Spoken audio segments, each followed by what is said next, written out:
сәлеметсіңдер ме балалар? Бүгінгі сабағымызға қош келдіңдер. Қайсы балалар? Бүгінгі сабаққа дайындығымыз қандай, бәріміздің көңіл күйіміз жақсы ма? Жақсы. Олай болатын болса, кәнеки бірінші өзімізді сабаққа дайындап алайық. Мен арыстандай айбаттымын.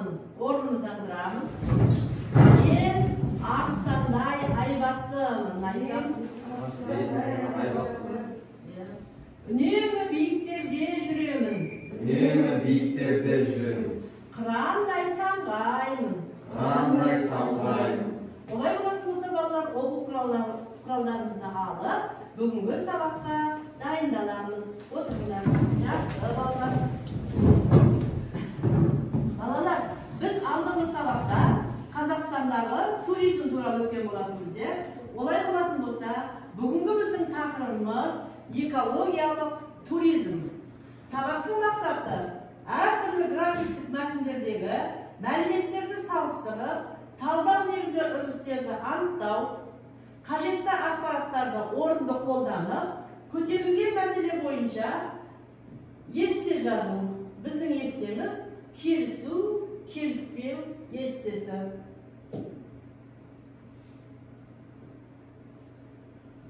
Бағалау критерийлері. Сендер бүгін балалар мынау критерий бойынша жұмыс жасайсыңдар. Графиктік мәтіннің негізгі ұғымдарын анықтайды, мәтіндердегі мәліметтерді салыстырады, графиктік мәтін мәліметтеріндегі негізгі мәселе бойынша келісу, келіспеу естесін жазады.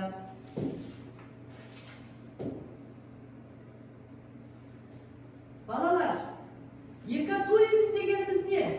Біз алдыңғы сабақта Ұлы Жібек жолы бойында орналасқан қандай туризм жолдары бар екендігін білдік. Енді олай болатын болса, мінекей бірінші суретте біз осында мынадай кешенді орындармен жұмыс талқылаған болатынбыз. Ал бүгін енді экотуризм дегеніміз не? Қалай түсінесіңдер экотуризм дегенімізді? Мына суреттерге қарап болжап көрейік. Экотуризм дегеніміз не? Қайсы балалар? Кім айтады? Экотуризм дегенді кім қалай түсінеді? Жақсы, жылдыз айта ғой. Мамандар экотуризмнің анықтамасын табиғат аясындағы демалысқа жауапкершілікпен қарау және де қоршаған ортаны қорғау деп түсіндіреді.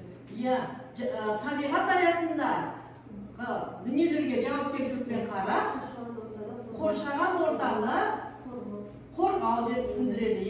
Жақсы. Тағы да кімнің қандай болжамдары бар екен? Жалпы балалар, туризм дегеніміздің өзі серуендеу. Егер жақын жерге шықса, онда ол серуен болып есептеледі екен. Ал енді алыс жерлерге барған кезде, ұзақ жол жүріп барсақ, олар не болады екен? Туризм болады екен. Жақсы. Тағы кімнің қандай болжамдары бар екен? Осы экотуризм туралы айта ғой. Дауысымыз шығармайды. Экотуризм дегеннен көптеген бағыттары бар. Яғни 4 бағыты бар. Оның біреуісі туристік ортада жүрген кезде, бір жергілікті бір жерге барған кезде сол жердің табиғатын бұзбау. Бұл да экотуризмнің бір саласы. Және де біреуісі ол жергілікті тұрған жердегі адамдардың сол табиғатты тиімді пайдалануы. Егер де олар табиғатқа жақсы қарамаған жағдайда, яғни олар ол жерде орналасқан кафелер, мейрамханалар, олардың барлығына өздеріне тиімді болып табылады. Олар ол жердегі табиғатты үлкен қалалардағы кәсіпорындар емес, яғни сол жердегі жаңағы жергілікті тұрғындар алады. Сондықтан да ол жердегі экотуризмді дамыту және де табиғатты қорғау олар үшін маңызды болып табылады. Бұл да оның экотуризм бір бағыты.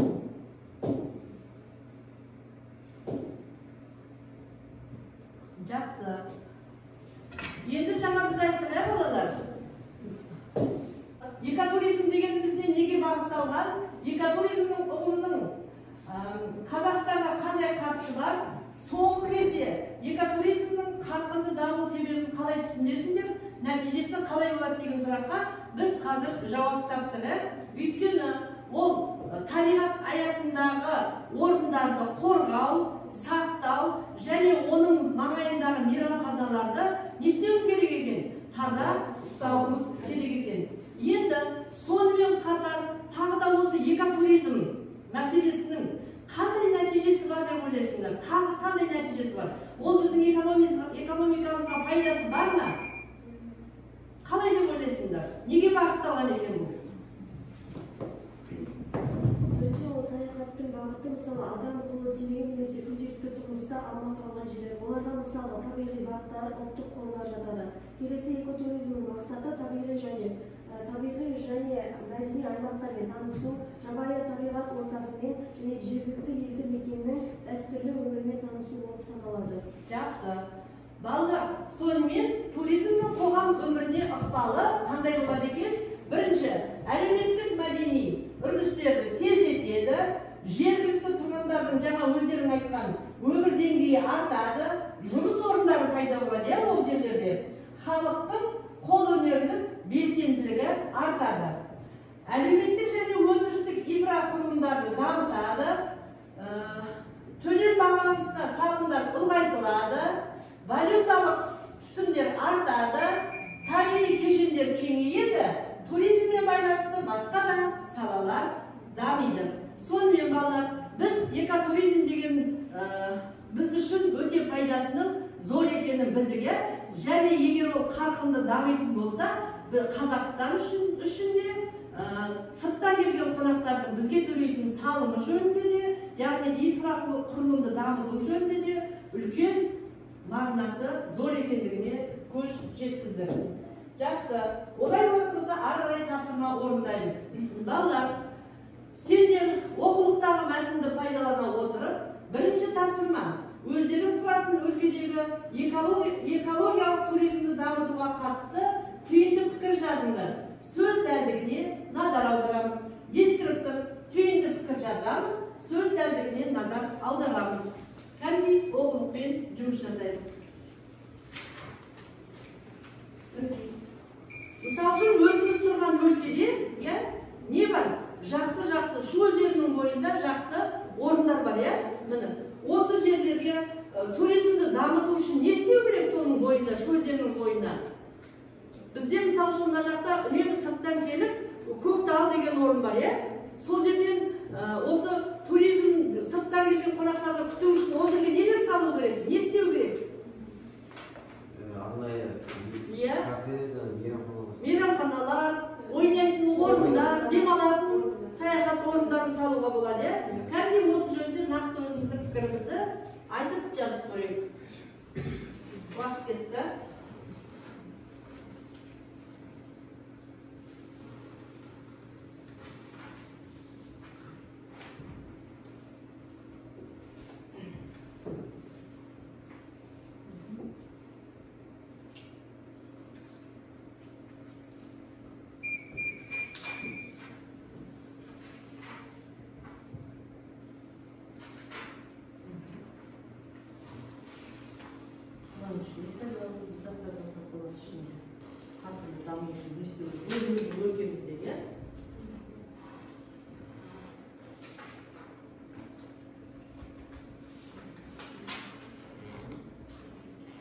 Жалпы үш сөйлеммен тұжырым жасасаңдар болады балалар. Тұжырымда бірінші не істеу керек, екінші не істеу керек, үшінші не істеу керек. Айтар ойымыз дәлді болу керек.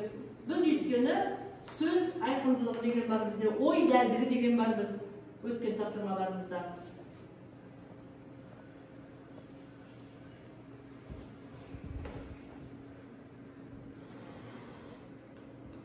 Отырған орнымызда қалай ұстауымыз керек табиғатқа кері әсерімізді тигізбеу үшін? Иә, бір тұжырым.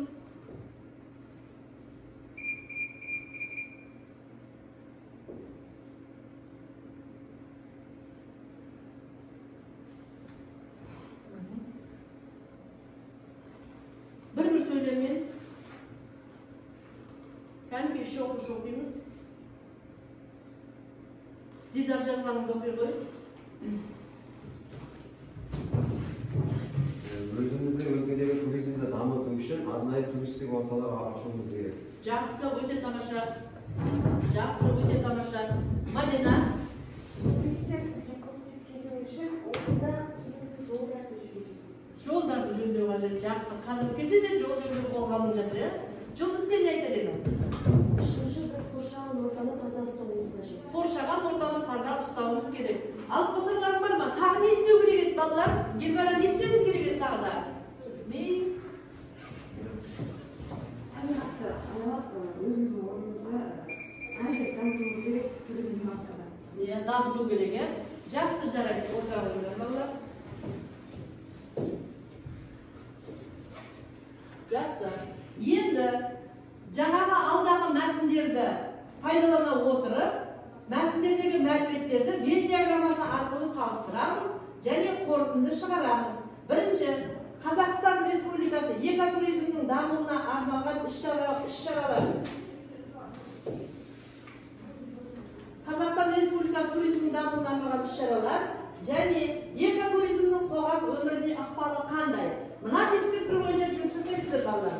Мәліметтердің әрқайсысының ерекшелігін ажыратады, мәліметтердің ұқсастығын анықтайды, қорытынды ұсынады. Яғни туризмнің дамуына арналған іс-шаралар және экотуризмнің қоғам өміріне ықпалы.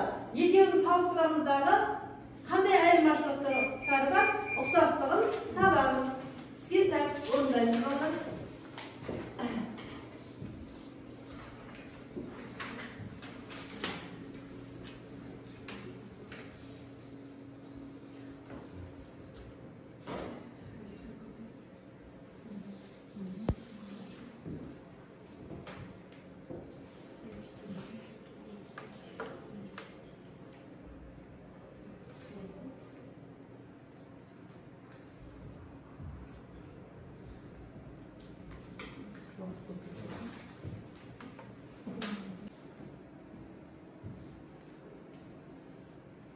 Ne var burada? Nasıl var ilk tanki? Liste bakayım.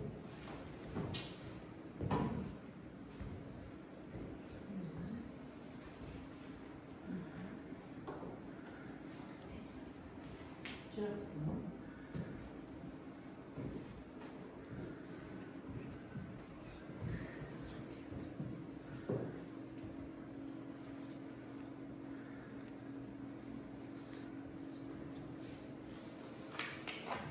Жақсы жұмыс жасап жүр. Жақсы, тамаша.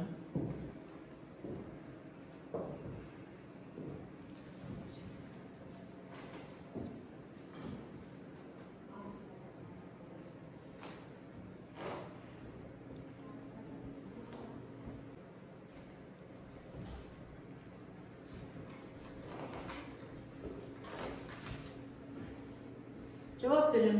Vakti аяқталды. Кәнекей, балалар, олай болатын болса,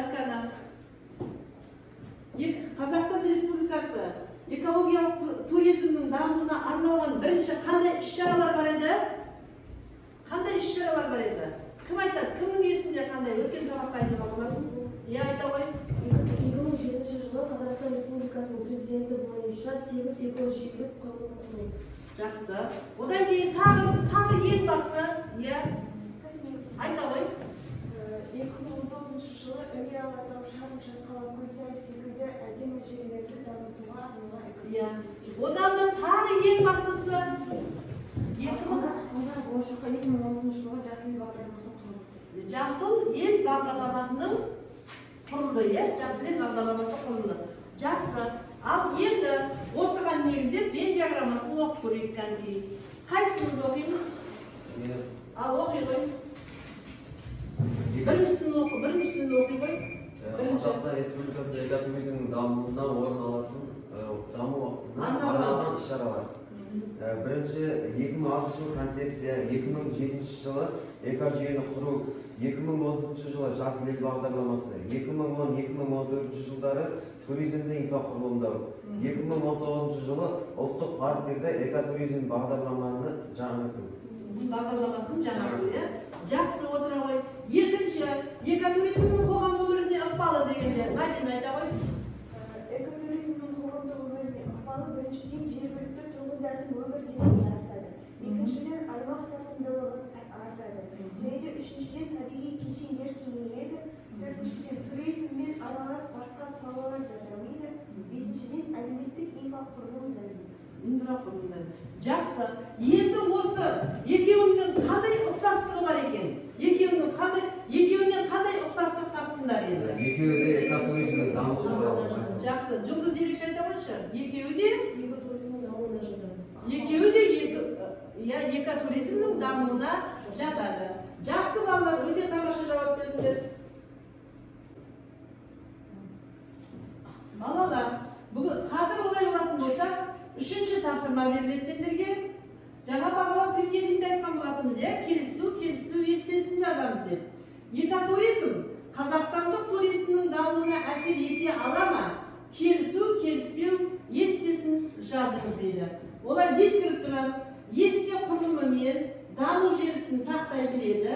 Естеде көтерілген мәселеге келісу, келіспеу себептерін нақты көрсетеді. Ұсынылған шешімнің артықшылығы мен кемшілік тұстарын салыстыра отырып, өз көзқарасын дәлелдеп жазуда тиісті аргументтер қолдана алады. Өз ойын жан-жақты тұжырымда мысал арқылы дамытып отырады. Жазба жұмысы таза әрі сауатты орындайды дедім. Олай болатын болса, кәдімгі балалар, келісу, келіспеу естесін жазамыз. Біз есте жазу құрылымын білеміз, бірінші неден тұрушы еді есе? Кіріспе бөлімнен, екінші негізгі бөлім, үшінші қорытынды бөлім. Олай болатын болса, қазір сендер қалай негізгі құрылымын қалай сақтарында, соны анықтап көреміз.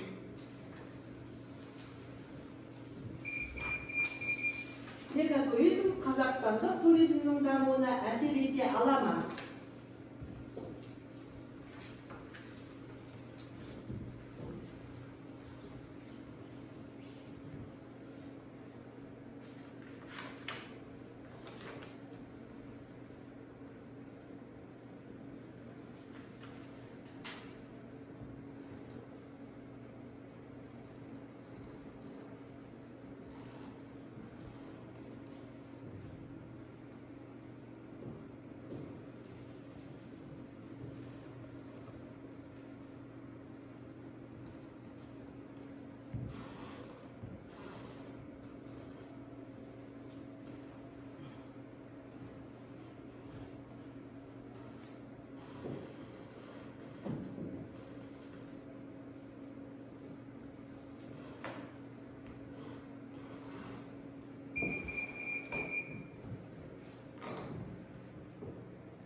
Өз ойымызды қысқа тұжырымдап жазамыз балалар.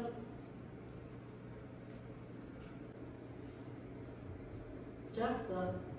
Балалар, олай болатын болса, қанекей бірінші эссенің құрылымын сақтай отырып, кіріспе бөлімнен бастап оқимыз.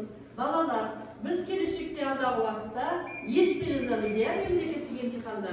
Біздің әрбір сабақта жазған эссеміз, ол біздің емтиханға дайындық жұмыстарымыз.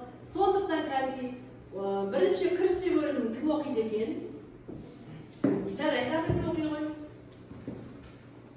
Экологиялық туризм сауаттанушылық, танымдылық, қарым-қатынастық қажеттілік ұштастыратын туризмнің түрі. Жақсы, жақсы. Кіріспеге солай жаздым, Жақсы, екінші негізгі бөлімді Абдидар оқиды ғой? Мен экотуризмнің қазақстандық туризмнің дамуына жақсы әсер ететініне келісемін. Экологиялық туризмнің танымдық, ғылыми, оқиғалы деп аталатын үш өзекті бағыты жергілікті мәдениет пен қоршаған ортаны тануға мүмкіндік береді. Экологиялық тур кезінде демалушы жабайы табиғатпен тығыз байланыста бола алады. Бұл басқа турлардың бірінде жоқ. Яғни туристерді қызықтыруға әбден болады. Әр нәрсенің екі жағы бар. Bir жағынан қарасақ, Қазақстанда туризмді экотуризм арқылы дамыту күрделі іс. Қазақстанда туризм болашағы бар салалардың бірі. Елімізде туризм саласы дамыса, экономикалық деңгейіміздің өсуіне де ықпал етеді. Сондықтан бұл күтілмейтін мәселе болғандықтан, салаға инвестиция тарту секілді қарқындап дамытудың басқа да жолын қарастыру керек деп ойлаймын. Өте тамаша, жақсы, өте тамаша. Өз ойын тұжырымда нақты жазды деп ойлаймын. Келісемін дейді. Ал енді балалар, осы естенің енді қорытынды бөлім болады, кәнде кім қалай тұжырымдады екен? Гүлбара оқи ғой. Еліміздегі экотуризм саласын дамыту бойынша бағдарламалар іске қосылып, алғашқы қадамдар жасалып жатыр.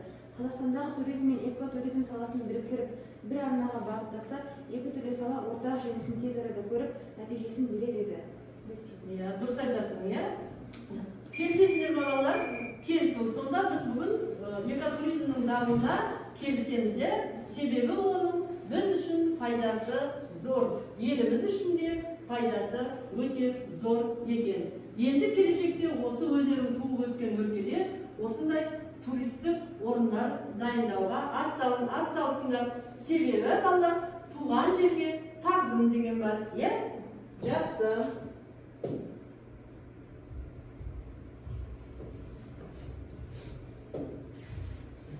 Олай болатын болса балалар, енді бүгінгі сабағымызға кері байланыс жасап көрейік.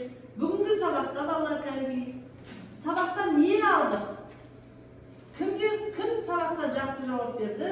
Кімге қандай алғыс білдіресіңдер? Алдарындағы парақшаға жаза қойыңдар. Балалар, бүгінгі сабақта ең жақсы жауап берген оқушы 10 балдық жүйемен бағаланады. Сендерге балалар, бүгінгі сабаққа жақсы қатысқандарың үшін алғыс білдіремін.